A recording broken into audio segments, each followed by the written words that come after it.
Tu connais forcément quelqu'un avec une discipline de fer. Un collègue qui mange bien, qui fait son sport, qui est couché à 11h. Tu vois très bien de qui je parle.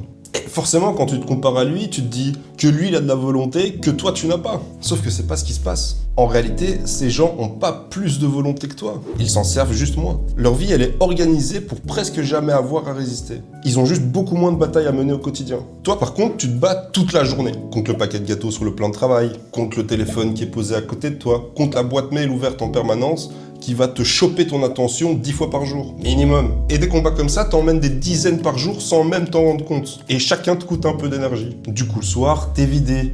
Et tu craques. C'est pas de la faiblesse, c'est de l'usure, qu'on pourrait également appeler fatigue décisionnelle. Alors si tu veux reprendre le contrôle, la partie, elle se joue pas au moment où tu craques, elle se joue bien avant, quand t'es calme. Tu réorganises ton terrain. Ce qui te tente va hors de ta vue, et ce qui te fait du bien, rend-le facile d'accès. Et puis commence par pas grand chose. Ce soir par exemple, ton téléphone dort dans une autre pièce, et tu observes ce que ça change. Parce que la discipline que t'admires chez les autres, au fond, c'est pas de la force, c'est juste de l'organisation. Moi c'est Thomas, je suis psychologue clinicien, coach en transformation physique, et abonne-toi, ici on décortique ces mécanismes du quotidien, un par un. Ciao, ciao.